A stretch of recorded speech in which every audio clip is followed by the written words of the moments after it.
네, 추석 특집 황금 전략입니다. 월요일 이 시간 MBN골드 박근호 매니저와 함께하겠습니다. 안녕하십니까? 네, 시청자 여러분 안녕하십니까? MBN골드 매니저 박근호입니다. 네, 근데 왜 웃으셨죠, 매니저님? 진짜 너무 좋아서 네. 시청자들 뵙는 게 네.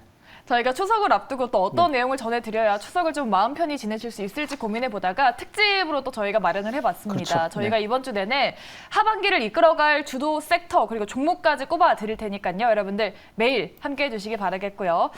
매니저님, 저희가 마음 편히라는 말을 쓰긴 했는데 참 네. 시장도 힘이 없고 날씨까지 또 안 좋으니까 네, 저희라도 또 힘을 내야겠죠. 좀 그렇고요. 근데 예전에 이제 평균적으로 보면 추석인데 구정 연휴 전에 보면은 시장이 좀 약간 차분하긴 해도 이렇게 막 급락이 나온 적은 그렇게 많지는 않았었거든요. 물론 좋은 적은 별로 없긴 합니다만, 근데 오늘 월요일서부터 이제 뭐 날씨도 그렇고 여러 가지로 뭐 상당히 시장이 좀 안 좋았는데. 우리 시청자 여러분들 이제 뭐 고민이 굉장히 많으실 것 같아요. 뭐 저희 방송이 이제 뭐 종목도 추천을 드리지만 고민을 좀 해결해 드리는 어떤 성격이 좀 강하니까 오늘 같이 해 주시기 바랍니다. 네, 알겠습니다. 우리 시청자분들 조금이라도 걱정 덜어내시라고 또 저희가 추석 선물 같은 내용들 전해드리겠습니다. 일단 뭐 월요일이지만 오늘 시장은 힘이 빠졌어요. 네. 환율도 연고점을 돌파를 했고 그런데 뭐 외국인이 또 그만큼의 매도는 안 한 것 같아서 그쵸, 네. 다행이라고 느껴야 네. 할까요? 제가 이제 몇 번 설명을 드렸었는데 우리나라와 원달러 환율, 그러니까 원래는 뭐 정확한 표현은 달러 원 환율이 되겠죠. 네. 부분을 결정하는 것은 우리나라의 어떤 경상수직, 이제 외국인들의 매수, 매도 뭐 여러 가지가 이제 포함이 돼 있는데, 지금 다만 뭐 우리들이 느끼기에는 지금 뭐 원화가 너무 약세가 되고 있는 게 아니냐라고 그래서 이걸 걱정을 하는 상황이긴 하지만, 좀 글로벌적으로 보면 이게 사실 우리나라는 어떻게 보면 좀 덜할 수도 있는 상황이거든요. 우리가 보통 직구 같은 거 많이 하시는 분들 보면 뭐 1,000달러다 그러면 우리나라 돈으로 뭐 얼마가 되겠구나, 그 다음에 1,000유로다 그러면 얼마가 되겠구나라고 예전에 짐작하던 가격이 있었었는데, 얼마 전에 이제 뭐 이렇게 경제 쪽으로 좀 약간 관심 있으신 분들은 유로 달러 페리티라는 단어를 아마 들어보셨을 네. 거예요.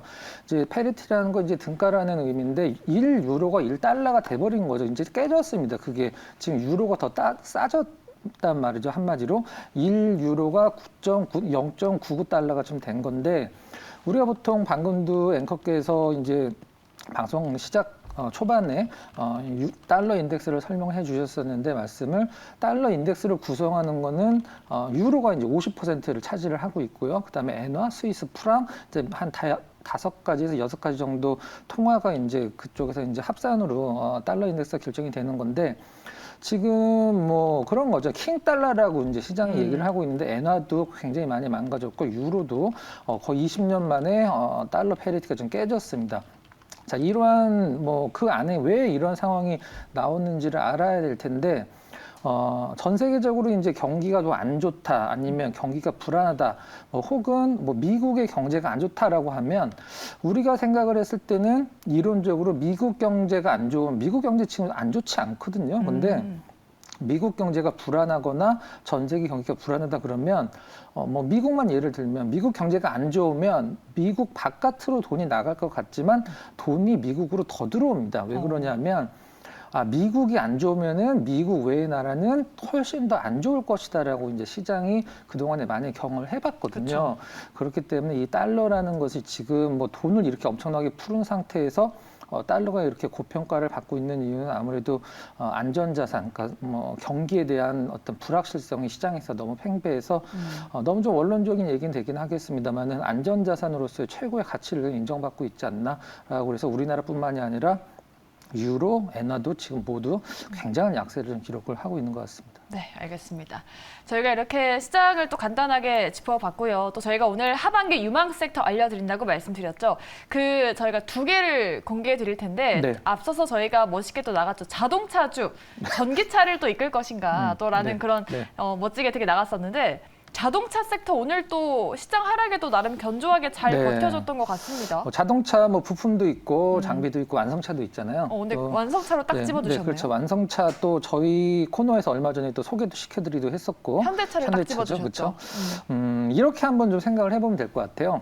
얼마 전에 지금 삼성에서 이건 아닙니다만 뭐 폴드 4가 나왔잖아요. 네, 잘 팔렸다고 하죠. 그렇죠. 잘 팔렸는데 삼성에서는 이걸 뭐 1,000만 대를 팔겠다, 뭐 1,500만 대를 팔겠다 얘기를 했을 때 안 팔릴 수가 있죠. 실질적으로. 그 다음에 뭐 올해 이제 뭐 겨울에 이제 카타르에서 월드컵을 하게 되는데 뭐 TV가 얼마만큼 팔릴 것으로 예상을 한다. 이렇게 했을 때 안 팔릴 수도 있거든요. 근데 이 자동차 쪽에서의 완성차 업체들은 실질적으로 고환율, 그 다음에 지금 이제 어떤 그 예약을 받아놓은 판매 대수로 봤을 때 이게 실적에 흔들릴 영향이 제가 봤을 때는 눈 씻고 찾아봐도 없을 것 같거든요. 네. 지금 현대차 쪽에서 최근에 나오고 있는 노이즈 같은 경우는 물론 뭐 안 좋은 어떤 센티멘탈적인 부분을 줄 수는 있긴 합니다만 실적에는 제가 봤을 때는 영향을 안 미칠 것 같아요.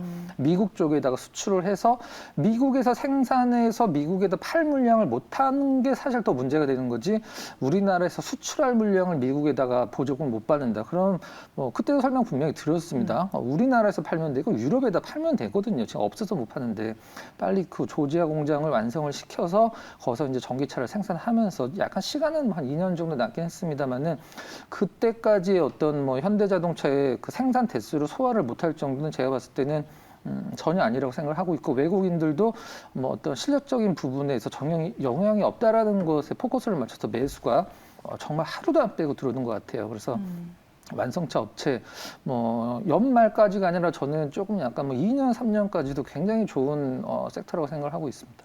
좋습니다. 자동차주를 보고 계시는데 일단 부품보다는 뭐 완성차다라고 짚어주신 것 같아요. 네. 저희가 그리고 2주 전에 이미 굿초이스 종목으로 현대차를 딱 공개를 해주셨는데 네네. 그때도 뭐 인플레 감축법으로 인한 영업이익 저하는 기우다라고 네네. 이미 말씀을 해주셨죠.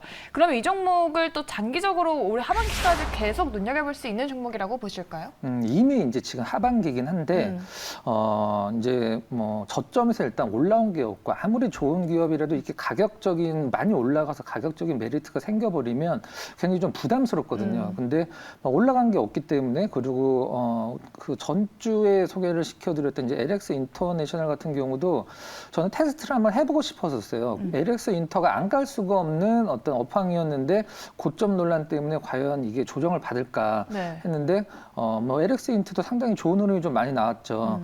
뭐 시장이 굉장히 좋았을 때는 현대자동차, LX 인터 이런 흐름들이 크게 눈길이 안 갈 수도 있는데 지난주 그다음에 이번 주 초까지 굉장히 좀 암울한 시장에서 나름대로 굉장히 좀 선전하고 의미 있는 어떤 흐름들을 보여줬다라고 생각을 하고 전 자동차는 될까 안 될까의 어떤 실적이 좋을 수도 있고 뭐 안 좋을 수도 있다가 아니라 이미 실적은 정해져 있다.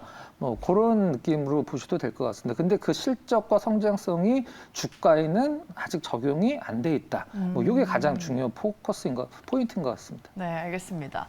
자동차주 최근에 움직이긴 했지만 아직도 그래도 좀 퍼가 낮아서 좀 저가 매력이 있는 자동차 섹터를 저희가 첫 번째 하반기 유망 섹터로 꼽아봤습니다. 잘 참고해 보시고요. 두 번째 섹터도 궁금하시죠? 하반기 유망 섹터 공개해 보도록 하겠습니다. 어떤 걸까요? 손해보험 업종에서 DB 손해보험을 한번 좀 꼽아봤습니다. 네, 종목까지. 종목을 먼저 말씀드렸나요, 제가? 네. 네, 보험 업종을 좀 꼽아봤는데요. 사실 보험 업종들이 사실 뭐 손보사가 있고 생보사가 있는데 뭐 얘기를 하면 좀 굉장히 깊어지긴 하는데 어떤 뭐 금리 인상이나 뭐 이런 쪽에서 사실 뭐 듀레이션이라는 이제 전문 용어가 좀 나오긴 해야 되겠습니다만은 생보사보다는 손보사가 사실 그 영업 이익단이 커지는 게 굉장히 빠르거든요. 근데 왜 DB 손해보험이냐 그 안에서도 종목을 먼저 말씀드릴까요? 네, 좋아요. 이미 얘기했으니까. 김이 좀 빠지긴 했는데. 자, 일단 우리 이 DB 손해보험의 주가의 흐름에 좀 약간 그 특징이 있어요. 3분기에 굉장히 강합니다. 아마 지금 우리 차트를 시청자분들께서 PC 같은 게 이제 앞에 계시면 한번 찾아보시면 9월달, 10월달의 주가 흐름을 보시면 이게 뭐 빠진 적이 별로 없어요. 그 다음에 시장이 불안할 때는 우리가 소위 얘기하는 좀 안정적인 그 투자가 조금 더 낫지 않을까라고 생각을 하는 DB 손해보험의 어떤 배당이 거의 6% 전후거든요. 굉장히 높은 배당입니다. 그리고 주가도 오른 것이 없고 그래서 혹자들은 이렇게 생각을 할 수가 있어요. 얼마 전에 홍수 났을 때 10,000대에 가까운 자동차들이 물에 잠겨갖고 이 손해보험 업체들이 굉장히 큰 타격이 있지 않을까. 제가 봤을 때는 뭐 영향이 없진 않겠습니다만은 그런 것들을 전가를 시키게 되죠. 한마디로 이제 그 보험료들이 다 오르게 됩니다. 지금 보험료 올리는 것을 좀 만지작거리고 있는데 뭐 물론 뭐 특정 자동차에서 손해를 본 것을 전체 보험 가입자들이 좀 나눠서 내는 어떤 그런 좀 약간 어떻게 보면 균등한 평균적인 그런 부분들이 있긴 합니다만은 만약에 자동차 보험도 보험료가 이제 올라가고 그 다음에 연말에 굉장히 뭐 불안할 때는 사실 뭐 고배당주가 최고의 어떤 투자의 대안이 될 수 있거든요. 그래서 생보사보다는 손보사 중에서 저는 DB손해보험이 뭐 하나손해보험 같은 경우 움직일 때는 굉장히 좀 핫하게 움직이긴 합니다만은 지금 구간에서는 DB손해보험이 굉장히 조금 보험주들 중에서는 탑픽이고 좀 약간 비속어를 한번 좀 써도 시쳇말로 어떤 걸까요? 안전빵이다 이렇게 안전하다. 네. 표현을 한번 좀 쓰고 싶네요. 네. 그렇죠. 보험주는 뭐 아무래도 배당도 많이 또 주는 네, 종목이니까 눈여겨보면 좋을 것 같습니다. 이번에 뭐 폭우 피해 침수에도 불구하고 자동차 보험주는 흑자 행진을 이어갈 거다라는 전망이 나왔다는 점까지 여러분들 참고해 보시면서 오늘 알려드린 자동차 섹터 그리고 보험 섹터 잘 눈여겨보시기 바라겠습니다.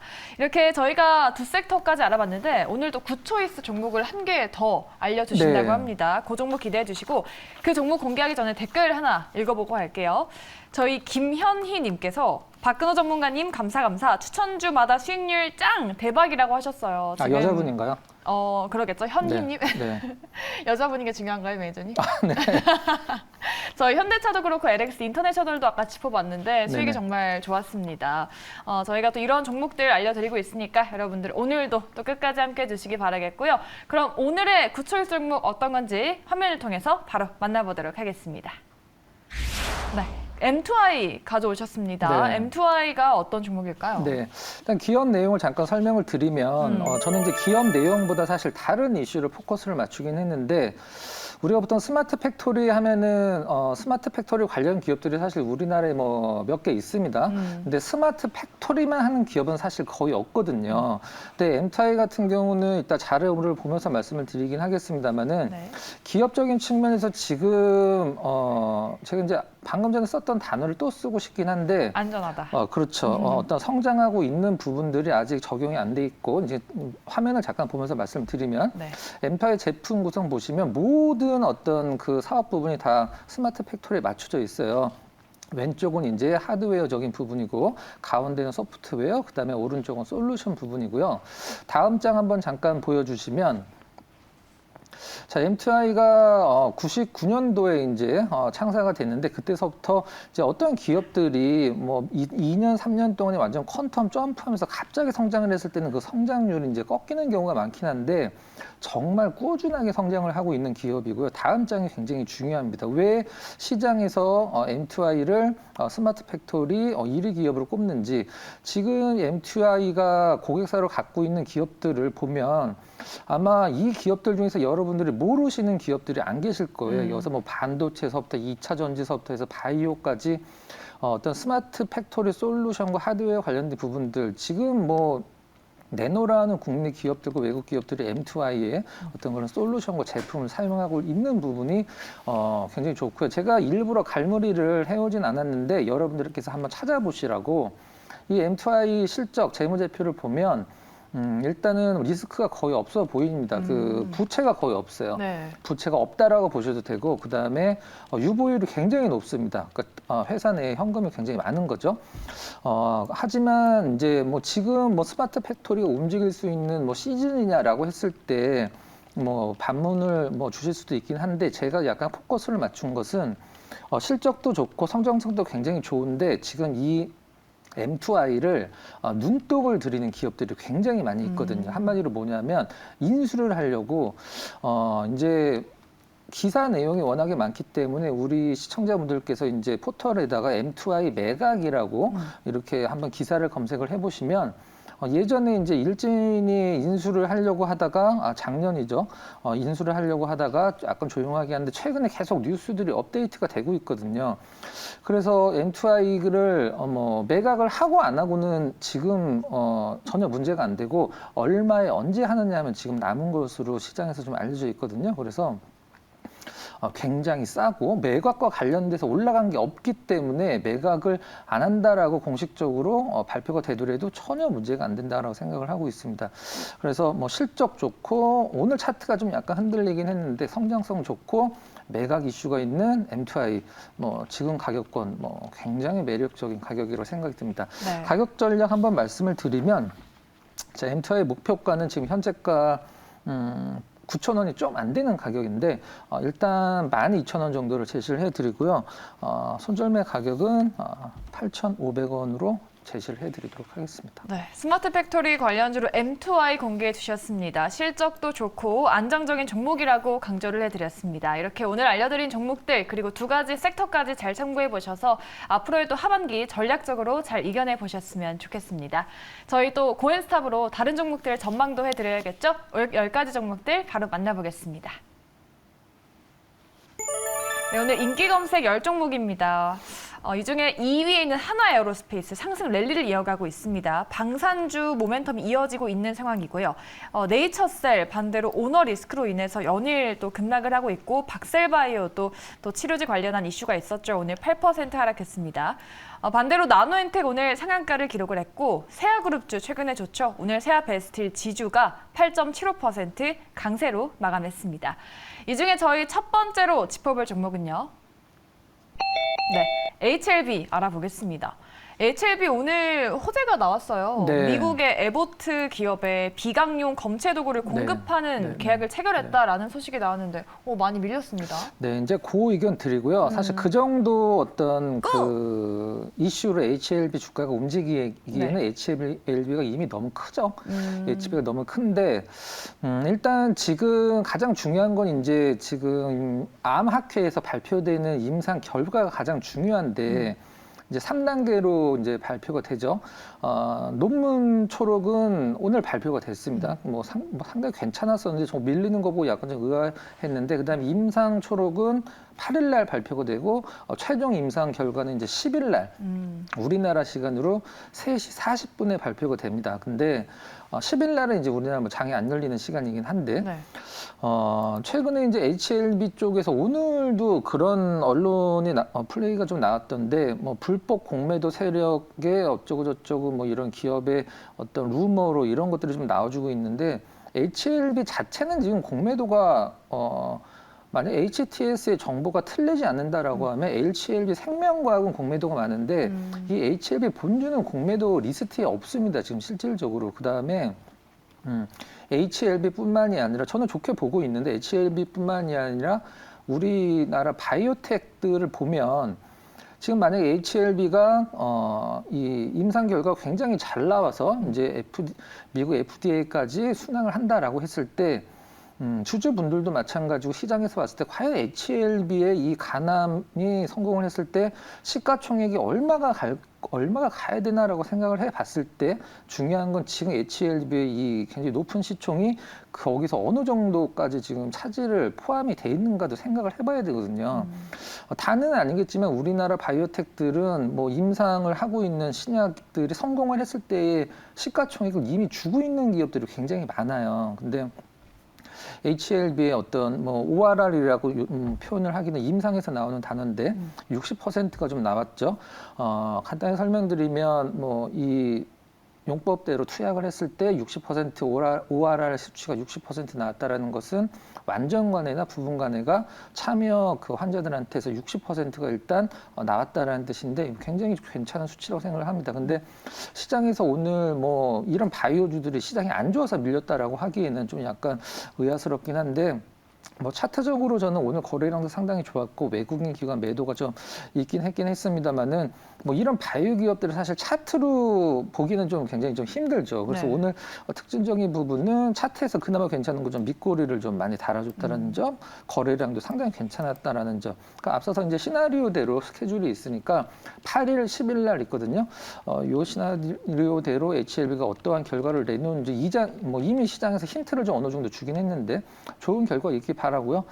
최근에 주가 흐름 봤을 때 저는 뭐 상승 쪽으로 예상을 하고 있습니다. 네, HLB 오늘 뭐 하락했지만 앞으로 유럽 종양학회에서 발표될 이슈들 좀 결과들을 좀 눈여겨보시면서 앞으로의 주가 흐름도 주목해보시면 좋을 것 같습니다. 첫 번째 종목인 HLB는 고로 의견 드렸고요. 두 번째 종목 열어보겠습니다. 네, 두 번째는 6위에 올라온 에코플라스틱 짚어보겠습니다. 오늘 폐플라스틱 관련주가 올랐습니다. 네. 폐플라스틱 지원책이 나오면서 관련주 다 올랐고 또 네. 에코플라스틱은 뭐 현대차 조지아 공장 이슈로 인해서도 그쵸. 또 같이 네. 오른 것 같습니다. 그게 더 큰 것 같긴 한데 제가 봤을 땐 네. 일단 뭐 에코플라스틱이랑 이제 비상장주 아이아라고 있어요. 아이아 그다음에 서진 오토모티브 요게 다 이제 세코그룹에 관련돼 있는 기업들인데 에코플라스틱은 주로 이제 현대차 쪽, 그다음에 아이아라고 비상장은 기아 쪽 이렇게 보통 납품을 하는데 네. 우리가 보통 뭐 에코플라스틱도 마찬가지고 다른 자동차 부품주들 보면 뭐 매출이 뭐 8천억, 1조가 넘는 기업들도 영업이익이 뭐 100억, 200억 이렇게 나오는 기업들이 굉장히 많아요. 네. 왜 그러냐면 부채가 엄청나거든요. 근데 에코플라스틱이 한 1910년도 중후반쯤에 굉장히 좀 안 좋은 시장의 평가를 받았을 때 왜 그랬냐면 현대자동차 쪽에 그 납품률이 마켓 쉐어가 60%에서 40%까지 떨어진 적이 있었거든요. 근데 지금 현대자동차의 미국 조지아 공장 쪽에 같이 동반 진출을 한다라는 것은 이미 매출을 어느 정도 확보해서 실적을 담보해놨다는 뜻으로 보시면 될 것 같고, 그다음에 뭐 약간 자동차를 사랑하는 입장에서 이렇게 자동차에 플라스틱이 많이 쓰이는 걸 좋아하진 않는데 전기차로 갈수록 이게 굉장히 플라스틱 가볍게 해야 되기 때문에 전기차는 이제 전비라고 하죠. 연비가 아니라 이런 뭐 산업용 플라스틱들이 많이 쓰일 수밖에 없기 때문에 에코플라스틱 뭐 지금 근데 사실 에코플라스틱 자체만 봤을 때는 내용이 그렇게 뭐 투자를 해야 된다는 내용은 아니거든요. 하지만 아까 말씀드렸던 세코 기업 안에 들어있는 서진 오토모티브 대표가 기아자동차 창업주 매손자거든요. 그래서 이 현대기아자동차와 좀 어느 정도 혈연으로 엮여 있는 기업이기 때문에 뭐 크게 뭐 잘못하지만 않는다라고 하면 매출이나 이런 정도는 뭐 어느 정도 담보가 돼 있는 기업이라고 생각을 합니다. 하지만 뭐 24년도 이후에 생겨질 공장을 미리 염두에 두고 사기에는 좀 약간 무리는 있다라고 생각을 하는데 오늘 시장 상황도 그렇고 거래량도 그렇고 내일은 일단은 뭐 상승을 이어나갈 걸로 생각을 해서 그 의견 드리도록 하겠습니다. 네, 알겠습니다. 폐플라스틱 지원책보단 또 현대차의 조지오 공장 이슈가 주가에 힘을 실어준 것 같다라는 의견과 함께 내일장 주가 흐름에 대해서는 고로 전망해 드렸습니다. 참고해 보시고요. 저희 세 번째 종목도 짚어봐야겠죠? 어떤 종목 볼지 공개해 보겠습니다. 네, 7위에 올라와 있는 풍산 짚어보겠습니다. 풍산. 인도네시아가 내년부터 알루미늄의 원재료 수출을 전면 금지할 거다라는 소식이 전해졌습니다. 네. 일부 뭐 비철금속 관련주가 오르면서 풍산이 또 그 안에서 제일 많이 올랐는데 네네. 내일장은 어떻게 될까요? 일단 그 의견 드리고요. 일단 기업 내용만 보면 이제 투자를 할 때 여러 가지 방법이 있긴 합니다만은 주가가 실적을 따라간다라는 어떤 개념으로 주식 투자를 하시는 분들은 네. 지금 풍산 주가 사실 이해가 안 가죠. 너무 쌉니다. 사실 실질적으로는 뭐 실적이 계속 유지된 게 아니라 실적이 굉장히 좋아졌고 물론 뭐 원재료 가격 상승이 뭐 한몫 하긴 했습니다만은 근데 오늘 풍산의 상승은 제가 봤을 때 방산 쪽 어떤 하나 에어로스페이스와 좀 연동되는 흐름이었다라고 생각을 하고 있거든요. 지금 폴란드가 우리나라에서 어떤 무기들을 굉장히 많이 수입을 해가고 있는데 이 하나 디펜스가 만든 하나 디펜스 비상장이고 하나 에어로스페이스가 갖고 있죠.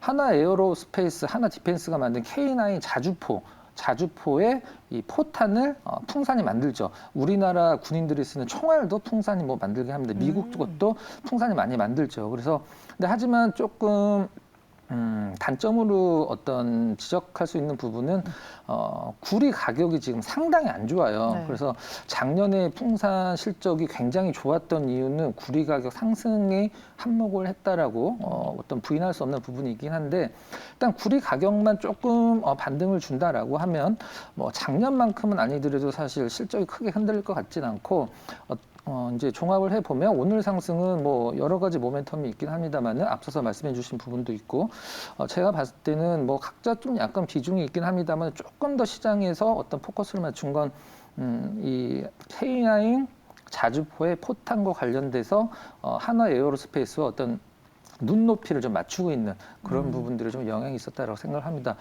너무 좋은데 실적이 좋았을 때 너무 못 올랐어요. 좀 너무 아쉽습니다. 근데 최근에 차트 잠깐 보면 오늘 외국인 기관 수급이 너무 좋았죠. 파란색 선이 이제 기관 수급이고요. 빨간색 선이 외국인 수급인데 풍산이나 고려아연 이런 기업들은 막 이렇게 뭐 연달아서 양봉이 나오면서 올라주지 않죠. 이렇게 조정을 주고 한마디로 살 기회를 주고 올라가는데 방산 테마가 크게 꺾이지만 않는다라고 하면 풍산도 어느 정도 좀 눈높이를 맞춰줄 것이라고 생각을 하고 있습니다. 일단 그 의견 드리도록 하겠습니다. 네, 오늘 또 하나 에어로스페이스 주가와 좀 연동되는 흐름을 보이지 않았나라고 짚어주셨고요. 풍산은 또 방산 관련주로 해서 내일장 그 의견으로 정리해 보도록 하겠습니다.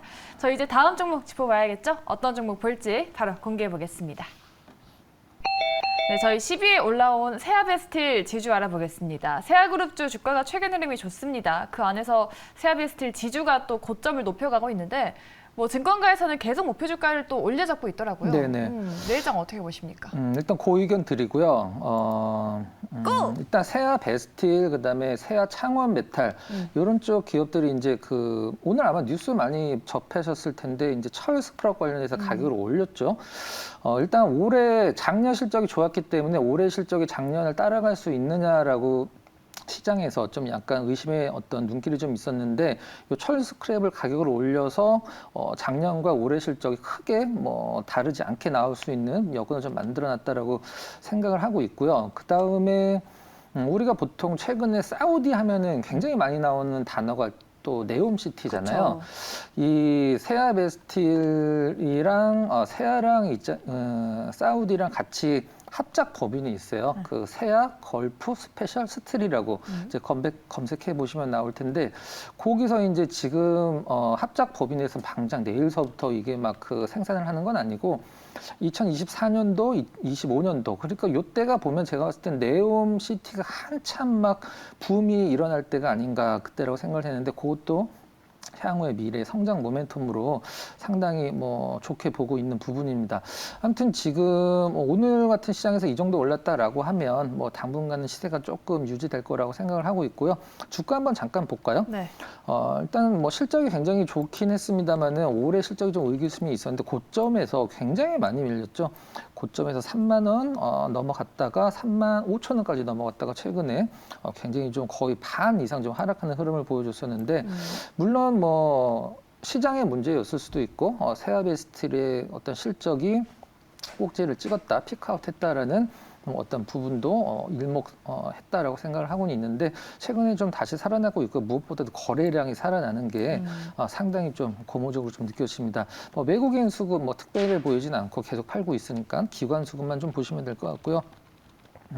내일 만약에 뭐 조정을 준다라고 하면은 저는 어떤 매수 쪽으로 조금 생각을 하셔도 될 것 같습니다. 일단은 뭐 세아베스틸 지주의 의견은 그 의견으로 드리도록 하도록 하겠습니다. 네. 이 국내 철 스크랩 가격 상승에 더해서 뭐 자회사 아람코와 합작사 설립, 이 네옴시티 참여에 대한 기대감까지 알려주셨습니다. 앞으로 세아 베스틸 지주는 조정 시 매수 관점, 추가적인 상승에 대한 이야기도 해드렸으니까요. 참고해 보시기 바라겠습니다. 이렇게 저희 고엔스탑 4가지 종목들 내일장 전망해 드렸고요. 또 매니저님의 하반기의 전략도 들어봤는데 네네. 저희가 또 다른 이야기를 궁금해하시는 분들이 정말 많습니다. 네네. 또 아침마다 올려주시잖아요. 네네. 그것도 있고요. 저희 코너 이름이 박근호의 굿초이스잖아요. 네. 그래서 우리 이제 시청자 여러분들 핸드폰만 열면 항상 들어가시는 동영상 사이트가 있으시잖아요. 네, 거기에. 너튜브요. 네, 그쵸. 박근호의 굿초이스 치시면 지금 제가 이제 매일경제에서 하는 방송과 제가 요즘에 계속 올려드리고 있는 어떤 공개 방송도 유튜브에서 한꺼번에 검색이 되니까 많이 좀 시청해 주시면 될 것 같습니다. 알겠습니다. 너튜브에 박근호 검색하시면 또 다양한 투자 아이디어 얻어 가실 수 있습니다. 여러분들 많은 참여 부탁드리겠습니다.